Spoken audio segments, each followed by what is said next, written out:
Unlocking the meaning, a captive audience, explained. Hello, everyone, welcome back to our channel. Today, we're diving into a fascinating phrase you might have come across in English, a captive audience. This expression is rich in meaning and usage, so stay tuned as we explore its origins, meanings, and how you can use it in everyday conversations. Whether you're learning English for personal growth, professional advancement, or just for fun, understanding phrases like this can really boost your fluency. Let's get started. A captive audience refers to a group of people who are listening to or watching a speaker or performance but don't have the freedom to leave. This might sound a bit dramatic, but it's not always literal.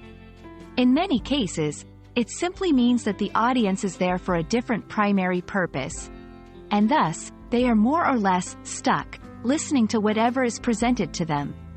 Examples include passengers on a plane listening to safety instructions, students in a classroom, or employees at a mandatory company meeting.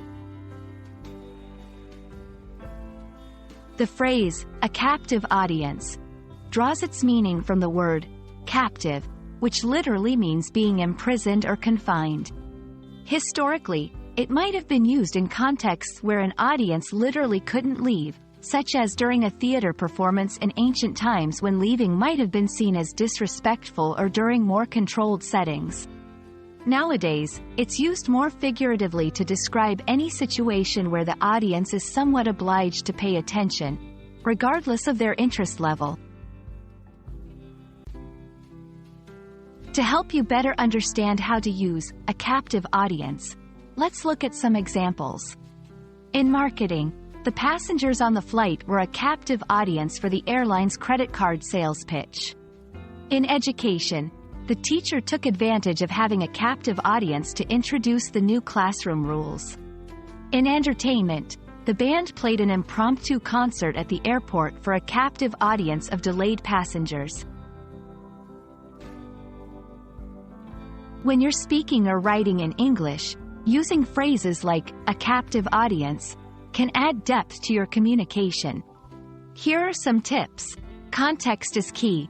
Make sure the situation truly involves an audience that can't easily leave or is there for another primary purpose. Tone matters. This phrase can sometimes imply manipulation or coercion, so be mindful of the tone you're aiming for in your message. Be creative. You can use this phrase in various contexts creatively to engage your listeners or readers and make your point more effectively. Understanding and using phrases like a captive audience can significantly enrich your English language skills. We hope this video has shed light on this interesting expression and inspired you to incorporate it into your vocabulary. Remember, learning a language is an ongoing journey filled with discoveries. Keep exploring, and don't hesitate to reach out with topics you'd like us to cover next. Thank you for being such a wonderful audience. And until next time, happy learning!